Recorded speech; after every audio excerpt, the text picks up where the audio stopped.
और उस दिन बल्कि मैंने आई थिंक एक छोटा सा नोट भी शेयर किया था कि पिप है क्या होते हैं, हैंडल क्या चीज है। इसके अलावा एक और चीज जो शायद यूट्यूब पे आपको ना मिले, वो है जी, एक टर्म यूज होती थी, बक्स। BUCK, BUCKS, बक्स। बक्स क्या है, इसके बारे में हम बात करेंगे, ठीक है। फिर हम जी पिप कैलकुलेशन, CALCULATION, पिप कैलकुलेशन की बात करेंगे। पिप को कैसे कैलकुलेट करते हैं, खास तौर पे ऑयल में, BTC में एंड गोल्ड में, उसमें मसला रहता है लोगों को। इसके अलावा जी हम टाइप्स ऑफ ऑर्डर, ऑर्डर की कितनी टाइप्स होती हैं ये हम देखेंगे। इसके अलावा हम बात करेंगे और क्या पढ़ना है। वे कुछ लोग पॉइंट यूज करते हैं, पिप एंड पॉइंट। हाँ जी, मेरे ख्याल में आज के लिए इतना काफी रहेगा। इंश- हम्म, चलें बात कर लेते हैं। अच्छा, पिप,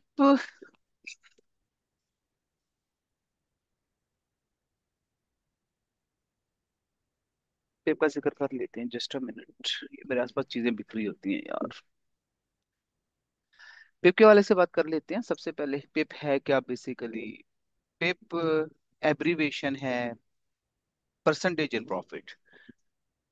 अच्छा, मुख्तलिफ जगहों पे ना मुख्तलिफ एब्रीवेशन दिया हुआ है पिप का, और इससे मैंने बड़ी कोशिश की कि कोई ऐसा इंटरनेशनल मैार हो।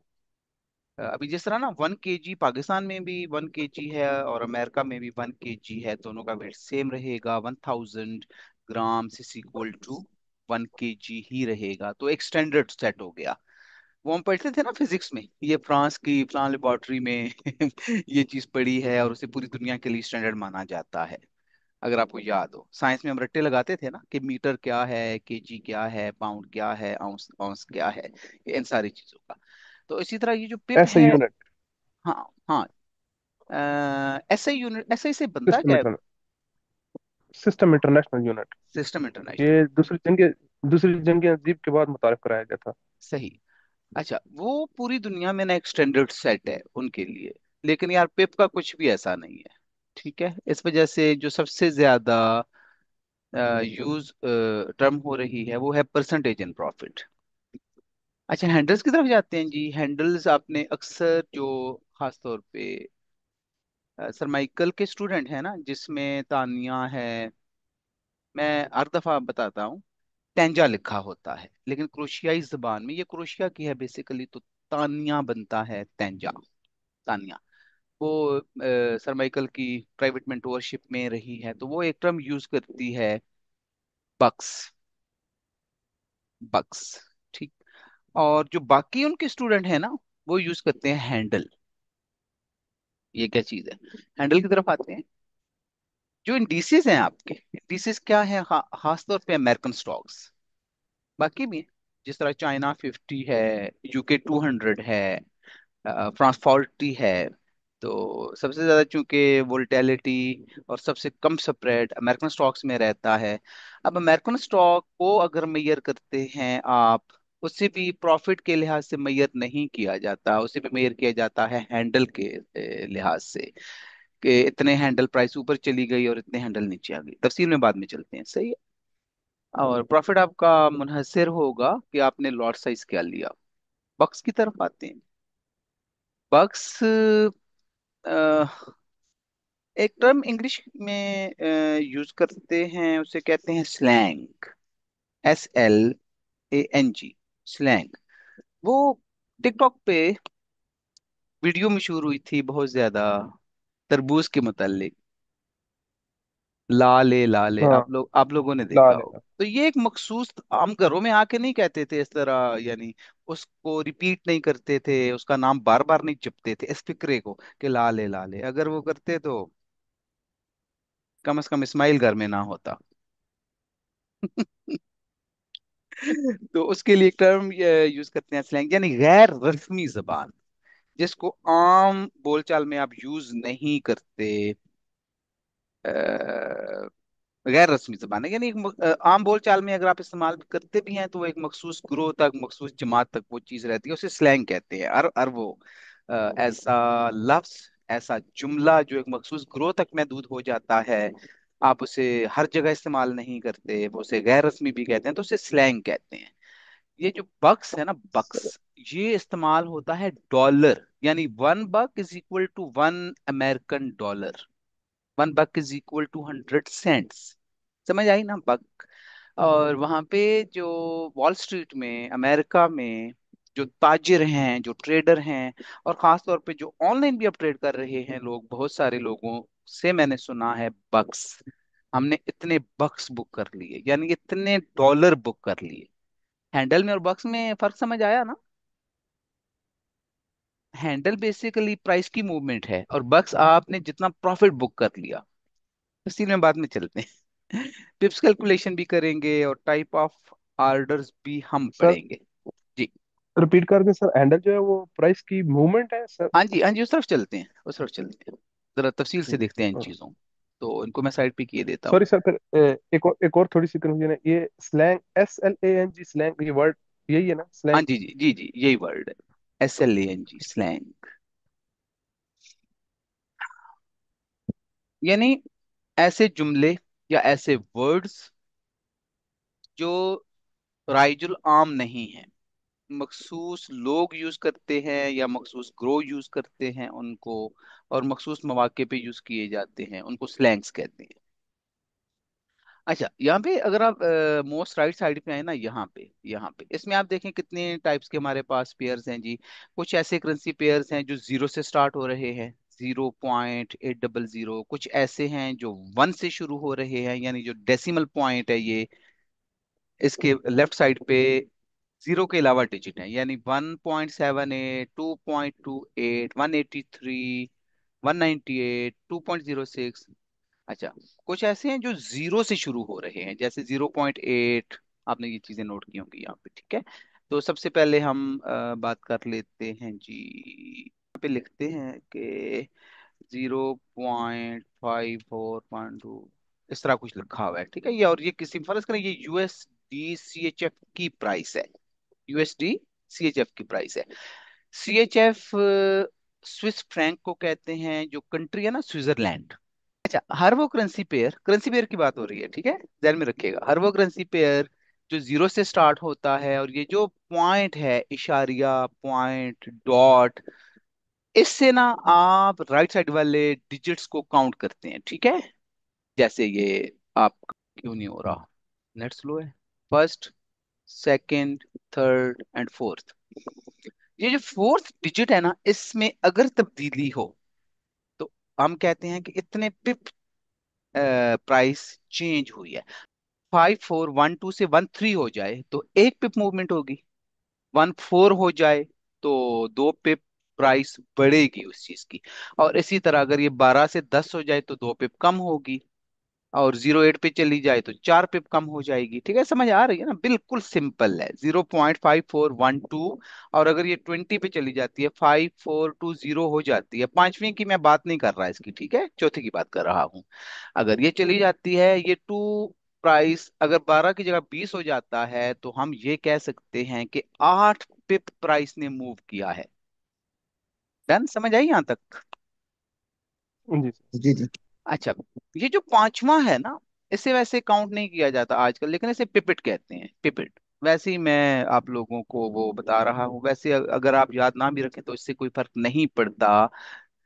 ये जो फोर्थ डिजिट है डॉट के बाद, इस पे नजर रखनी है आपने।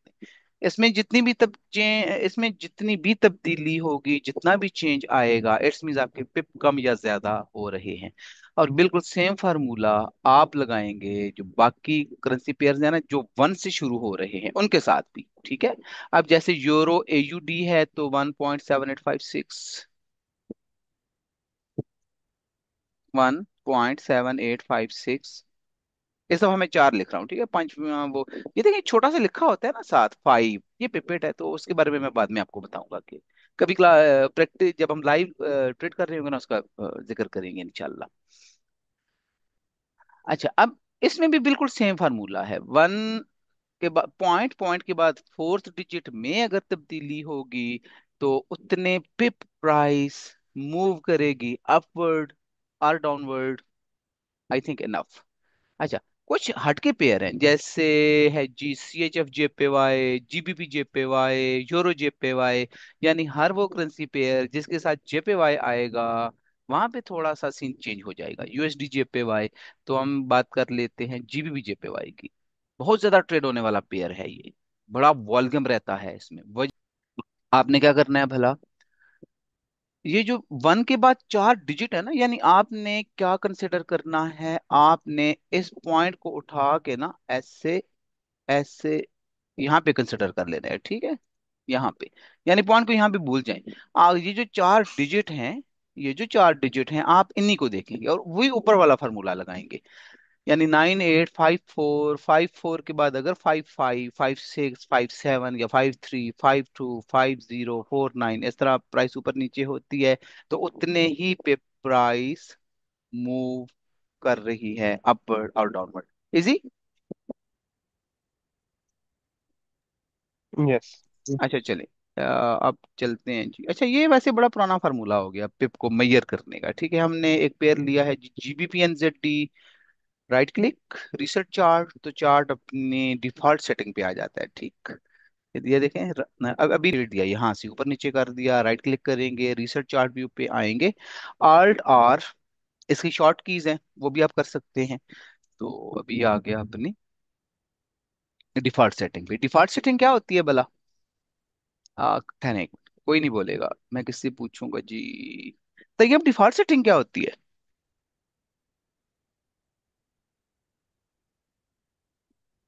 तैयब नहीं है। नहीं सर, मुझे आइडिया नहीं, नहीं हट मुझे गया। आइडिया। इसाक डिफॉल्ट सेटिंग क्या होती है?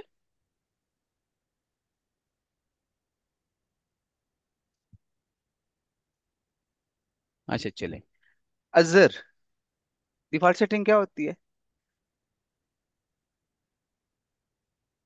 यार ये हाल है, ऐसे एक्टिव रहते हो आप लोग। इस्माइल क्या होती है डिफॉल्ट सेटिंग?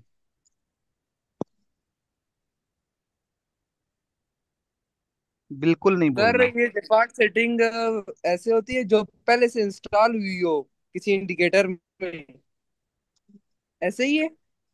मैन्युफैक्चरर, किसी भी चीज का मैन्युफैक्चरर, जैसे अल्लाह की जात, अल्लाह ने मैन्युफैक्चर किया आपको, दुनिया की हर चीज को। उसमें अल्लाह ताला ने जो इनिशियल सेटिंग रखी थी उसे डिफॉल्ट सेटिंग कहते हैं, बाद में हम उसको मॉडिफाई कर देते हैं, ठीक। जैसे इकोसिस्टम हमने तबाह कर दिया जमीन का। अच्छा, जब कोई फर्ज करें एक, ये जो ऑटोस बनाते हैं, सॉरी गाड़ियां वगैरह, टोयोटा की कोई कार है और कंपनी जो सेटिंग करके भेजती है ना, उसमें जो कंपनी की तरफ से सेटिंग होती है उसे बाय डिफॉल्ट कहते हैं, वो डिफॉल्ट सेटिंग कहलाती है। इसी तरह अगर कोई सॉफ्टवेयर बनता है, जैसे मोबाइल के अंदर कोई सॉफ्टवेयर है, बेटा आवाज बंद कर दो। मोबाइल के अंदर एक सॉफ्टवेयर है और आप मोबाइल लेते हैं, तो उसके अंदर जो ओरिजिनल में सॉफ्टवेयर आपको मिलेगा ना, वो डिफॉल्ट होगा by the Samsung, iPhone, Vivo, Oppo, किसी भी तरफ से। और अगर आप उसको रूट कर देते हैं तो आपने उसमें मॉडिफिकेशन कर दी, ठीक है, वो डिफॉल्ट नहीं रहा। चलें, डिफॉल्ट की, चलें थोड़ा थोड़ा यार साथ ये भी सीखिएगा। ये राइट क्लिक करके चार्ट पे रिसर्च चार्ट व्यू करेंगे तो वो सेटिंग आएगी जो ट्रेडिंग व्यू ने की होती है चार्ट की अपनी। अच्छा, पिप कैलकुलेशन के बारे में मैं बात कर रहा था, तो यार इतना मुश्किल नहीं है ये। आपके पास ये टूल बार है यहाँ पे, यहाँ पे, ठीक है, नजर आ रही है ना tool bar, most left side पे? अरे नजर आ रही है ना यार, क्या, ये देखो यार, आ रही है।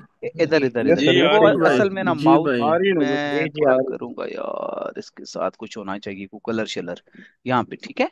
अच्छा, इस टूल बार में ना एक टूल है, मैयर टूल इसे कहते हैं, ये मैयर, ठीक। मैयर टूल बहुत आसान है करेंसीज की कैलकुलेशन करना। यार किस करें, इसे एक पिप में, ये जो बड़ी पिप है, बड़ी कैंडल है, मैं इसमें पिप कैलकुलेशन करना चाह रहा हूँ। अरे ये क्या, मैंने सिलेक्ट हम्म। कर लिया, सॉरी। अच्छा यहाँ पे, ठीक है, यहाँ से, तो इसमें राइट साइड पे ऊपर 274.8 पिप्स हैं ये, ठीक है। ये क्या है, पिप्स ये वाले। टू, इसको आप राउंड फिगर कर सकते हैं 275 पिप, 274.8 पिप है ये। और ये जो राइट साइड पे होते हैं ना, ये पॉइंट्स होते हैं, ये वाले पॉइंट्स 0.0274 ये पॉइंट हैं। और ओवरऑल करेंसी की वैल्यू में कितना चेंज आया है? 1.2%। अच्छा, ये वैसे मैंने एक कैंडल सेट की थी, चार सिलेक्ट हो गई हैं, बहरहाल चलें। ये चार कैंडल्स का डाटा आ रहा है, 16 घंटे का डाटा है। और इन कैंडल के अंदर जितना वॉल्यूम आया है ना, ये नीचे वॉल्यूम, वॉल्यूम से क्या मुराद है? जितने ऑर्डर्स लगे, number of orders placed in a specific candle या in a group of specific candles. Volume, volume क्या है? 181.82 के इतने ऑर्डर्स लगे हैं। समझ आई? सर डन हो गया? ये जी जी। पर्सन है, उनकी तादाद है, या सर ये ये अमाउंट ऑफ मनी है? नहीं नहीं, अमाउंट ऑफ मनी नहीं है, ये नंबर ऑफ ऑर्डर्स हैं। अच्छा, नंबर ऑफ ऑर्डर्स है बस। हाँ। अब इसमें कितना पैसा आया है और कितना पैसा गया है, वो हम नहीं कैलकुलेट कर सकते, वो डाटा हमारे पास नहीं होता, वो डाटा हमें नहीं अच्छा, पता होता। वॉल्यूम वॉल्यूम वॉल्यूम वही चीज है बेसिकली ट्रेडिंग में, वॉल्यूम वही है कि नंबर ऑफ ऑर्डर्स है। हाँ जी, नंबर ऑफ ऑर्डर्स हैं, वॉल्यूम नंबर ऑफ ऑर्डर्स हैं।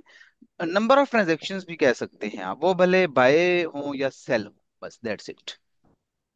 अली भाई, वो जो जी। कहते हैं ना सिग्नल जब देते हैं, जो मतलब कोई भी हो जाए 30 पिप लेना है, 30 पिप, हाँ हाँ 60 हाँ पिप, वो किसको किस तरह होता है? वो हाँ, मैं वो बहुत सोचता हूँ यही इस बारे मूव में। होता है, यही मूव, इसी को वो पिप कह रहे होते हैं। लेकिन हर बंदे का प्रॉफिट अलग बन रहा होता है, वो इस वजह से कि हर बंदे ने ना अलग लॉट साइज रखा होता है। अगर किसी ने 0.1 से ट्रेड ली है, आपने भी ली और मैंने भी ली, तो हो सकता है हमारा थोड़ा बहुत फर्क आ जाए ट्रेड लेने में भी ना, क्योंकि बहुत तेजी से मार्केट मूव कर रही होती है। तो चलें, मैं और आप बराबर हैं, तो हो सकता है 10 लोगों ने 0.11 से उन्होंने वो लॉट साइज रखा हो, किसी ने 0.12 रखा हो, किसी ने वन स्टैंडर्ड लॉट रखी होगी। तो इस लिहाज से ना फिर उनका प्रॉफिट अलहदा बनेगा, इसी मूवमेंट में अलहदा प्रॉफिट बनेगा हर बंदे का। इस वजह से यहाँ पे हम प्रॉफिट को कैलकुलेट नहीं कर रहे होते, हम देख रहे होते हैं कि कितने पिप हमने यहाँ पे अर्न किए हैं या कितने पिप हमारा लॉस हुआ है। जी जी, जरूर। अच्छा, ये जो मेजरमेंट थी ना अभी, ये थी आप करेंसी पेयर्स पे अप्लाई कर सकते हैं इसको, लेकिन कुछ जी भाई, जी भाई। जी। भाई एक क्वेश्चन है यहाँ पे वॉल्यूम के हम्म बारे में। हम्म अच्छा, ये वॉल्यूम सर, जैसे आपने ऑर्डर लिए हैं कम से कम 10-12, ये वो भी 12 या 10-12 वो काउंट होंगे, या वो आप 1% काउंट होंगे? नहीं नहीं, वो काउंट आप एक होंगे। पर्सन का नहीं, वो मतलब काउंट जिस होंगे। ये आप वन भले एटी लॉट साइज कुछ भी रख के ऑर्डर लगाते हैं ना, आपने लगाया एक काउंट हो गया, एक मैंने लगाया एक, दो ऑर्डर काउंट होंगे वो।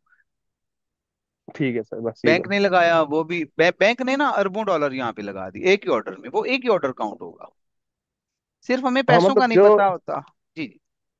एक इंडिविजुअल बंदा, मैं फॉर एग्जांपल कहता हूँ, वो 5,000 ऑर्डर लगा दे, वो 5,000 ही काउंट होंगे। वो 1%, जैसे वन बंदा एक नहीं काउंट होगा ऑर्डर, हाँ, वो जितनी वो 5,000 लेयरिंग करेगा ना, उतने ही ऑर्डर काउंट होंगे, इसे लेयरिंग कहते हैं ना। आपने एक ऑर्डर यहाँ पे लगा दिया, एक थोड़ा सा ऊपर, एक थोड़ा सा नीचे, इधर उधर, वो सारे के सारे ऑर्डर्स हैं, वो उसको वॉल्यूम ही गिना हम जाएगा। और वो सारे एज उनको ना आप ऑर्डर्स ही कहेंगे, ऑर्डर नहीं कहेंगे, ऑर्डर्स।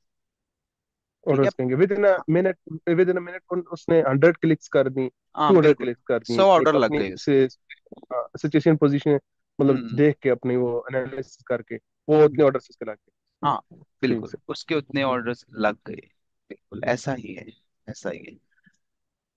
अच्छा चलें, अब चलते हैं जी। जो एशियंस का सबसे पसंदीदा पेयर है गोल्ड, गोल्ड पे चलते हैं जी। गोल्ड पे आए। गोल्ड पे हम पिप्स कैसे कैलकुलेट करते हैं भला? सबसे जो आसान तरीन फार्मूला है वो ये है कि जब गोल्ड की, नहीं ये तो यूरो है, ये गोल्ड ही सॉरी है सर, सॉरी ये सॉरी यूरो सॉरी है। Sorry sorry sorry sorry. हाँ, सबसे जो आसान तरीन फार्मूला है ना, कि जब प्राइस मूव करती है $1, यानी अब गोल्ड की 3550 डॉलर, सपोज $3351 पे अगर प्राइस आएगी तो 10 पिप कम आएगा। यानी गोल्ड की प्राइस में अगर $1 प्राइस चेंज होती है तो कितने पिप का मूव आता है, $10, सॉरी 10 पिप का। अगर प्राइस $1 मूव करती है तो 3350 से $3351 पे प्राइस चली गई तो 10 पिप बढ़ गई प्राइस। और अगर 3350 से 3349 पे आ गई, अच्छा ये 34 है सॉरी 3450 से 3449 पे आ जाती है तो फिर प्राइस में 10 पिप चेंज आया है डाउनवर्ड। अमन, ठीक है, समझ आई ना, इजी है ना। तो चलें जी, ठीक है मेजर ठीक है टूल की मदद से हम देखते हैं। इसको ले लेते हैं। हम्म, अच्छा नहीं अब भाई, बना। मेरा नेट अनस्टेबल हो रहा है अभी। अच्छा अच्छा चलें, रिकॉर्डिंग मिलेगी आपको, नो इशू, मैं शेयर करूंगा। नहीं, मैं इधर ही हूँ पर बार बार इन आउट हो रहा हूँ, तो मैंने कहा आपका ही होना बुरा ना लगे ना। नहीं नहीं कोई मसला नहीं, आप ये जूम जो मीटिंग है ना, ये आपका घर है। सर ये ठीक है। डॉलर गोल्ड पे जो सा डॉलर की मतलब $1 अप होता है तो हम्म, पिप 10 10 पिप अप होगी। हाँ जी 10 पिप आप होंगे, डाउन बिल्कुल है। होता है तो सेम वही है। सॉरी क्या कह रहे हैं, शायद। अगर डाउन होता हाँ है मतलब डाउन, जी जी बिल्कुल, दो वो नीचे की डॉलर तरफ चेंज आएगा। $2 अगर नीचे आ जाता है तो 20 पिप की मूवमेंट आई है डाउनवर्ड। अगर इस मैयर टूल की मदद से अपने पिप कैलकुलेट करने हैं ना, तो कितना चेंज आया जी, पॉइंट्स कितने हैं, 44.19 पॉइंट्स का इजाफा हुआ है। कितना, 44.19 पॉइंट्स का इजाफा हुआ है। टोटल जो गोल्ड की कीमत थी उसमें कितना चेंज आया है, 1.33% ठीक चेंज आया है। और ये जो 4419 है ना, ये जो आपके बिल्कुल राइट साइड पे जो डिजिट है 9, इसको छोड़ दें। एक तुक्का सिस्टम है लेकिन याद रखना है, अच्छा। इसको छोड़ दें, 441 पिप प्राइस ने मूव किया है, यहां से लेकर यहां तक 441 पिप इस एक कैंडल में मूव किया प्राइस ने। ठीक, समझ आई ना। ओके। यानी राइट साइड पे ये जो फिगर्स हैं, आपने एक डिजिट को, ये जो होल नंबर है, ब्रैकेट के बाद की बात कर रहा हूं, होल नंबर 4 डिजिट्स पे है ना, आपने एक डिजिट को छोड़ देना है। किसको, जो आपके राइट साइड पे है, बाकी तीनों को आप काउंट करेंगे। प्राइस में कितना मूव आया, 441 पिप का मूव आया है। समझ आ गई बात सित।